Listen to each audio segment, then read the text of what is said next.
नमस्कार दोस्तों, मैं विमलेश गौतम और आप देख रहे हैं ट्रिपल बी ओवरसीज़।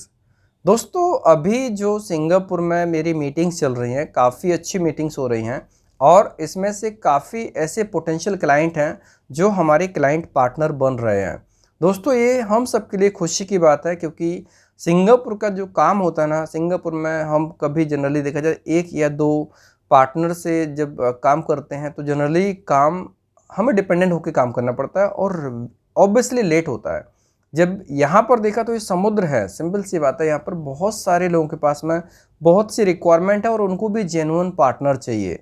जो भी अलग-अलग कंट्री के जो बिजनेस मिस बीडीएम होते हैं, जो सेल्स मैनेजर होते हैं, जो भी बिजनेस को डेवलप करने वाले पोजीशन पर होते हैं, उन सभी का एक ही रिक्वायरमेंट होती है कि जो भी एजेंसी मिले उनको जेन्युइन मिले। और इंडिया में उनको बहुत सारी एजेंसीज मिलती हैं, लेकिन काम वो बहुत कम लोगों के साथ में करते हैं। किसी के पास में 2 एजेंट हैं, किसी के पास में 3 एजेंट्स हैं, इससे ज़्यादा उनके पास में किसी के पास नहीं है। ये हमने जिन लोगों के साथ में मीटिंग की है उनसे हमें पता चला है। और सबसे इम्पोर्टेंट चीज़ है कि जो कैंडिडेट के साथ में मिसकम्युनिकेशन होता है, जो कुछ कमिट किया गया, कमिट कुछ और किया, मिला कुछ और, इसकी वजह से वो लोग जनरली किसी को पार्टनर्स नहीं बनाते हैं और उनकी परफॉर्मेंस देखने के बाद में, उनका जो वे ऑफ वर्किंग देखने के बाद में ही वो इसमें काम करते हैं। तो जैसी हमारी मीटिंग्स हुई ना, अभी फ़िलहाल हमारी एस्पास वीज़ा के लिए कुछ ही जगह मीटिंग्स हुई हैं और वर्कर के लिए हमारे पास काफ़ी सभी जगह मीटिंग्स हुई हैं। अभी हमारे टोटल अप्रॉक्सीमेटली काफ़ी ऐसे पोटेंशियल क्लाइंट हैं कि अगर हम सिर्फ इन्हीं क्लाइंट के ऊपर भी फोकस करें ना, तो हर साल लगभग 300 एस्पास की रिक्वायरमेंट हमारे पास आ चुकी है। अप्रॉक्सीमेटली 300 लोगों की रिक्वायरमेंट अभी मान के चलो कि आ चुकी है। और रिक्वायरमेंट कैसी होती है? रिक्वायरमेंट ऐसी नहीं होती कि रिक्वायरमेंट बनी रहती है। रिक्वायरमेंट क्लाइंट्स के ऊपर होती है। जैसे मान लीजिए अभी हमारे पास में टिल नाउ 12 एजेंसी हो चुकी हैं, बहुत अच्छी पोटेंशियल।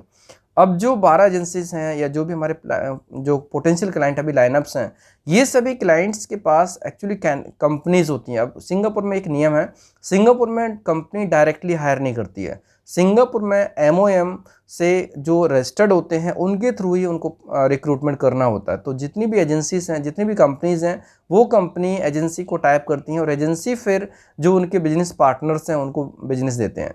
सो पॉइंट ये है कि यहाँ पे जो भी कंपनी है XYZ, बड़ी छोटी कोई भी है, यहाँ पर एक सबसे इम्पोर्टेंट चीज़ है कि सभी लीगल है।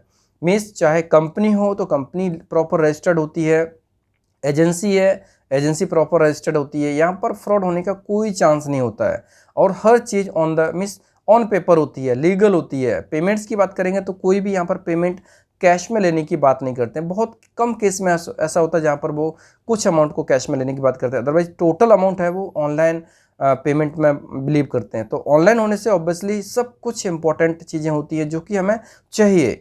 हमारी जो ट्रिपल बी का जो प्रिंसिपल है, योर नीड्स अवर एम्बिशन, जो हमारा लोगो है, स्लोगन है, your needs our ambition. It means कि जो आपकी आवश्यकता वही हमारा सब कुछ है। और इसीलिए अगर कैंडिडेट हैप्पी होगा तभी सब कुछ अच्छा होगा। और कैंडिडेट को हैप्पी बनाने के लिए हमारा जो प्रोसेस है, प्रोसेस काफ़ी अच्छा होना चाहिए, नीट एंड क्लीन होना चाहिए, ट्रांसपेरेंट होना चाहिए। ट्रांसपेरेंसी में हम पूरा यकीन करते हैं और इसीलिए हमारी लीगल प्रोसेस है, जो डॉक्यूमेंटेशन प्रोसेस थोड़ी टफ है। हो सकता है कई बार कुछ लोगों को अननेसेसरी स्टेप लगता हो, लेकिन दैट इज़ वेरी इंपॉर्टेंट। जो हम एग्रीमेंट करते हैं, जो पेमेंट्स हम ऑनलाइन लेते हैं, कंपनी के अकाउंट में लेते हैं, ये सारी चीज़ें एक प्रॉपर और ट्रांसपेरेंट प्रोसेस का ही पार्ट है, एक उसी का रूप है। सो अभी हमारे पास जो भी क्लाइंट्स मिले हैं उसमें से ऑलमोस्ट सभी लोगों ने पेमेंट को ऑनलाइन लेने की ही बात की है और काम के ऊपर उन्होंने पूरे एश्योरिटी दी है कि हाँ काम होगा। अगर उन्होंने शॉर्टलिस्ट किया तो वीज़ा पक्का आएगा। सो सबसे इम्पॉर्टेंट चीज़ है कि यहाँ पर कोई फेक कमिटमेंट किसी के साथ में नहीं होने वाला है।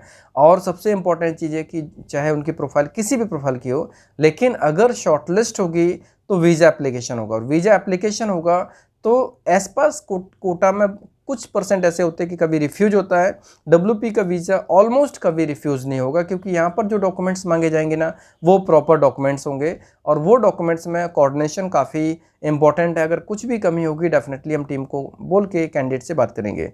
अब यहाँ पर जैसे कोई कैंडिडेट को जरूर डॉक्यूमेंट्स अपने प्रॉपर रखने होंगे। एक्चुअली क्या होता है कि जनरली कभी कभी ऐसा होता है कैंडिडेट डॉक्यूमेंट कैसे भी भेज देते हैं, मोबाइल से पिक्चर लेके भेज देते हैं, कॉपी की जो क्वालिटी होती है वो अच्छी नहीं होती है, स्कैनिंग बहुत अच्छी होना चाहिए। अगर आप विदेश जाने वाले हैं तो एक चीज़ ध्यान में रख लो कि आपको डॉक्यूमेंट प्रॉपर स्कैन करके रखना है। अगर डॉक्यूमेंट प्रॉपर स्कैन करके आपने नहीं रखे तो फिर ये मान लीजिए कि आपकी प्रोसेस में लेट भी हो सकता है, कैंसिल भी हो सकता है और बिना मतलब का टाइम वेस्ट हो सकता है।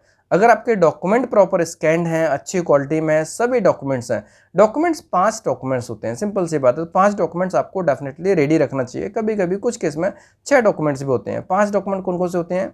पासपोर्ट की प्रॉपर स्कैनिंग कॉपी, पासपोर्ट में क्या क्या आता है, पासपोर्ट का फ्रंट बैक और जो भी वीजा स्टैंपिंग है वो सभी की स्कैनिंग कॉपी चाहिए। दूसरे पॉइंट रहता है photo, passport size white background 80% face वाली फोटो चाहिए, passport size colour photo white background 80% face. तीसरे डॉक्यूमेंट होता है इसमें रिज्यूमे, वर्ड फॉर्मेट में आपको रिज्यूमे भेजना है और रिज्यूमे सिर्फ वही मेंशन होना चाहिए जो सर्टिफिकेट आपके पास में है। अगर वो नहीं है तो उसको रिमूव कर देंगे, बेस्ट होगा, या फिर उसको आप इंटरव्यू में आंसर कर सको, वो ध्यान में रखना। तीसरा हो गया। चौथा पॉइंट ये कि आपके एकेडमिक सर्टिफिकेट, आपने 10th पास की है, 12th पास की है, डिग्री की है, जो भी आपकी क्वालिफिकेशंस हैं उसके डॉक्यूमेंट्स आपको प्रॉपर्ली स्कैन करके करना है। डॉक्यूमेंट्स में मार्कशीट की आवश्यकता नहीं पड़ती है, सर्टिफिकेट की आवश्यकता पड़ती है। 10th का सर्टिफिकेट है या 12th का सर्टिफिकेट है या फिर डिग्री का सर्टिफिकेट है, ये किसी का डिप्लोमा है, ITI जो भी है, सर्टिफिकेट की आवश्यकता पड़ती है। पांचवा एक्सपीरियंस सर्टिफिकेट, किसी कंपनी का आपको एक्सपीरियंस सर्टिफिकेट, रिलीविंग लेटर, जो भी सर्टिफिकेट्स होते हैं वो सभी सर्टिफिकेट्स आपको एक्सपीरियंस सर्टिफिकेट की कैटेगरी में जमा करना होता है। तो ये 5 टाइप के डॉक्यूमेंट्स आपको सबमिट करना है। कुछ कैटेगरी में जैसे ड्राइवर प्रोफाइल के होते हैं उनका एक ड्राइविंग लाइसेंस का सर्टिफिकेट होता है, और इसके अलावा कंस्ट्रक्शन वर्कर के लिए जाते हैं तो उनका ट्रेड वर्क का सर्टिफिकेट होता है, और सिंगापुर में वर्कर के लिए SEC सर्टिफिकेट होता है। तो ये सर्टिफिकेट आपको प्रॉपर्ली स्कैन करके रखना है। सो दोस्तों, जो एस पास कैटेगरी के लिए हमारे पास जो क्लाइंट्स बने हैं, मैं आपको उनकी जो कैटेगरी है वो बताने वाला हूँ। मैं हमारे पास अभी तक जो क्लाइंट बने हैं उसमें से जो हॉस्पिटलिटी इंडस्ट्री है उसके लिए एक्चुअली यहाँ पर काफ़ी रिक्वायरमेंट्स हैं। Cook, waiter, kitchen helper, dish washer, इनकी रिक्वायरमेंट यहाँ पर बहुत ज़्यादा है। कुक और वेटर की थोड़ी कम रहती है, लेकिन डिश वॉशर और वेटर की भी कम रहती है। डिश वॉशर, किचन हेल्पर, इनकी रिक्वायरमेंट ज़्यादा होती है। और यहाँ पर रिक्वायरमेंट इतनी ज़्यादा होती है कि जो स्टूडेंट्स होते हैं ना, स्टूडेंट को भी बहुत सारा काम अपने आप मिल जाता है, मीन्स काम यहाँ पर बहुत है। तो मेन चीज़ है कि काम करने वाला होना चाहिए। तो हमारे पास में पोटेंशियल पार्टनर्स ऐड हो चुके हैं। सो हॉस्पिटलिटी इंडस्ट्री के लिए हमारे पास जो रिक्वायरमेंट्स हैं उनके लिए डेफिनेटली आने वाले टाइम पर बहुत ही फास्ट मोड में काम होने वाला है। और यहाँ पर सैलरी की बात करें तो सैलरी 1500 से लेकर 3000 के बीच में सैलरी होती है, depend on the profile, means कौन सा बंदा कितना एक्सपीरियंस्ड है उसके हिसाब से। अगर मैं सिर्फ किचन हेल्पर की बात करूँ और डिश वॉशर की बात करूँ तो 1500 से लेकर 1800 के बीच में उनको सैलरी मिल सकती है। कुछ प्लस माइनस भी हो सकती है, केस टू केस, वो हम इंटरव्यू के टाइम पर आपको बता देंगे। वीज़ा में कुछ भी मेंशन होकर आएगा डेफिनेटली, लेकिन जो डील होती है डील के हिसाब से कैंडिडेट को सैलरी मिलती है। अब वीज़ा में कभी एकोमोडेशन भी शामिल कर देते हैं, कभी और चीज़ें भी शामिल कर देते हैं, लेकिन कैंडिडेट को जो मिलेगा, जो डील हुई होगी उसके हिसाब से उनको पेमेंट ज़रूर मिलेगा। सैलरी का रेंज 1500 से लेकर 1500 से लेकर 3000 के बीच में सैलरी होती है सिंगापुर डॉलर में। और जैसे दूसरी कैटेगरी है IT प्रोफाइल्स, IT में यहाँ पर बहुत बड़ी रेंज है। IT में कल हम एक बहुत पोटेंशियल क्लाइंट से मिले जिसमें से IT की रिक्वायरमेंट्स हैं। IT में ये मान लीजिए जो सॉफ्टवेयर डेवलपर होते हैं, जो लेटेस्ट टेक्नोलॉजी वाले डेवलपर्स हैं, उनकी यहाँ पर बहुत रिक्वायरमेंट है। ये मान लीजिए कि सच में बहुत बड़ा मार्केट है। IT सिंगापुर IT पे चल रहा है। जो देखो तो आप गूगल मैप देखो, आपका इतना एक्यूरेट चलता है कि आप 2 कदम रखोगे आपको गूगल मैप बता देगा कि आप सही जा रहे हैं गलत जा रहे हो। ठीक है, हर जगह कैमराज लगे हैं, मेट्रो में जाओ, बस में जाओ, पब्लिक प्लेस पे जाओ, कहीं पर भी जाओ, हर जगह इसमें जो IT में जो न्यू टेक्नोलॉजी वाली प्रोफाइल्स होती हैं उनके ऊपर काफ़ी रिक्वायरमेंट्स हैं। IT के लिए देखा जाए तो सच में यहाँ पर बहुत बड़ा मार्केट है। जैसे मैंने बताया गूगल मैप है या फिर कैमरा है, हर चीज़ IT पर चलती है। तो पॉइंट ये है कि जब IT पर चलती है तो यहाँ पर IT की रिक्वायरमेंट बहुत होती है और IT की सैलरी रेंज बहुत ही ज़्यादा होती है।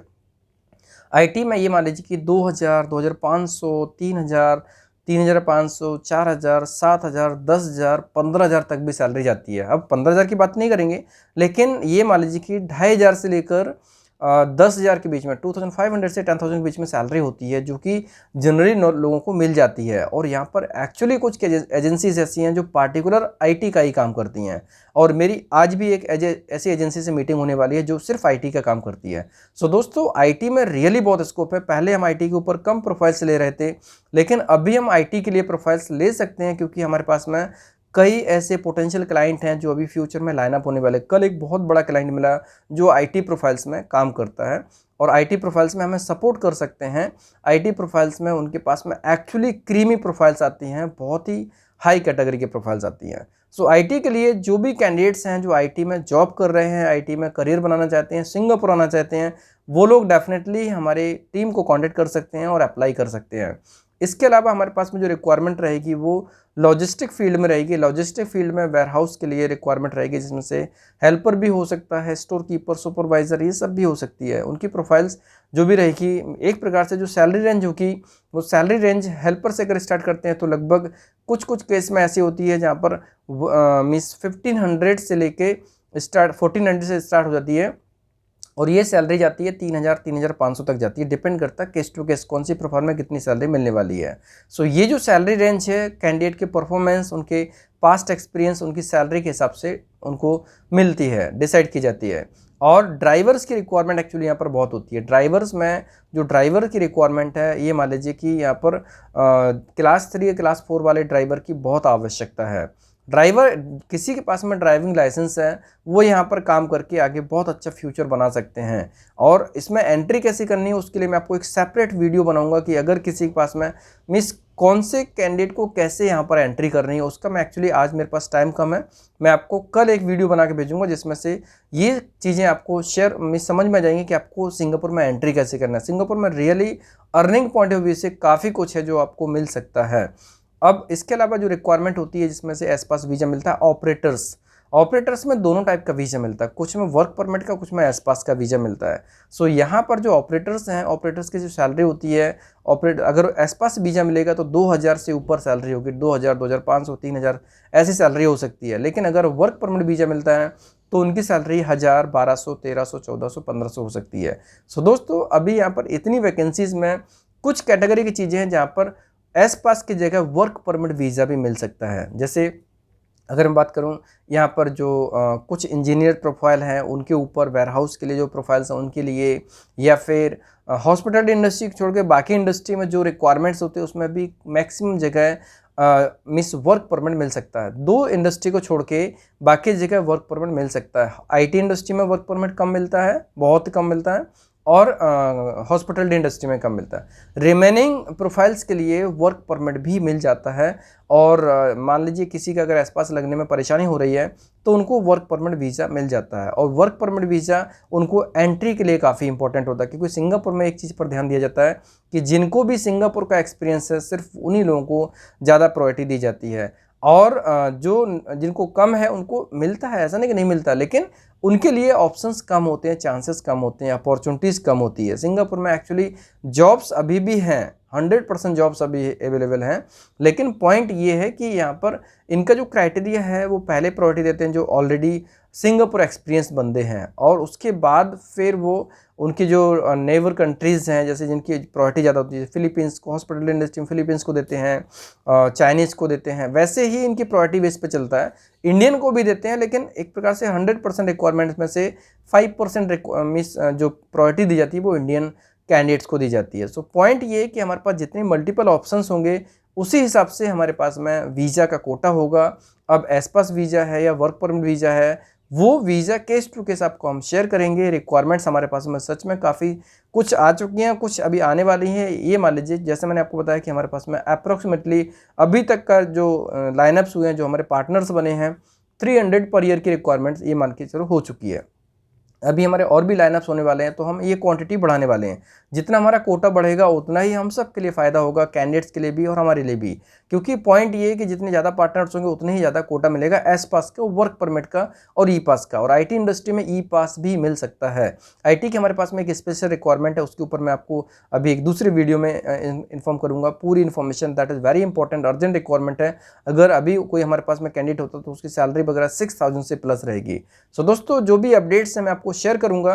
फिलहाल के लिए जो लोग भी एस्पास वीज़ा के लिए प्लानिंग कर रहे हैं, टारगेट कर रहे हैं, ड्रीम देख रहे हैं, तो वो लोग डेफिनेटली हमारी टीम को कांटेक्ट कर सकते हैं। हमारे पास में एस्पास के लिए अभी बहुत सा कोटा आने वाला है और बहुत से पार्टनर्स अभी जुड़ने वाले हैं, और जो कि बहुत ही जेन्युइन हैं, ऑथेंटिक हैं और ट्रस्टेबल हैं, कॉन्फिडेंस रख सकते हैं उनके ऊपर, ऐसे पार्टनर्स हमारे पास ऐड हो चुके हैं। सो दोस्तों, हम आपको टाइमली अपडेट करेंगे इसके बारे में, जो भी हमारे पास में न्यू अपडेट्स आएगी। अभी फिलहाल जो रहेगा, आपको समय भी बहुत ज़्यादा नहीं लगा करेगा, जो भी होगा हम डे 1 पे आपको बता देंगे, या जब वीडियो जब मैं अपलोड करूँगा तो उसमें ही क्लियर हो जाएगा कि इस प्रोसेस में 2.5 महीने लगने वाला है, 3 महीने या 4 महीने, उससे ज़्यादा नहीं होना चाहिए डेफिनेटली। अभी तक तो पैंडेमिक का असर था इसलिए लेट होता रहा, लेकिन अब जो पैंडेमिक का असर खत्म होने के बाद में ऑलमोस्ट अभी काफ़ी सारी चीज़ें सॉल्व हो चुकी हैं।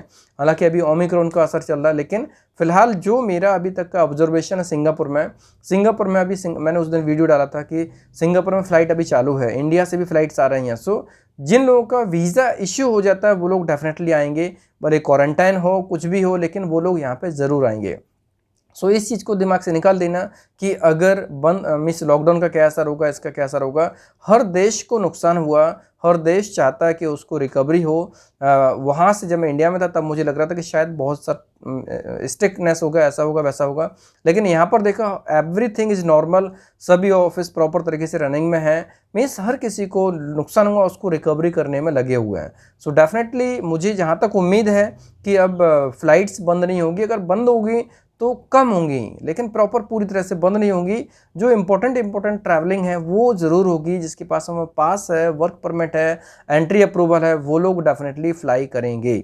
सो दोस्तों, ये वीडियो कैसे लगा, पसंद आया तो लाइक कीजिए, कमेंट्स कीजिए, शेयर कीजिए। हमारे वीडियोज़ को लगातार देखने के लिए चैनल को सब्सक्राइब कीजिए, घंटी वाला ऑप्शन जरूर दबाएं, जिससे कि आपको आने वाले सारे वीडियोज़ के नोटिफिकेशन सबसे पहले मिलेंगे। धन्यवाद।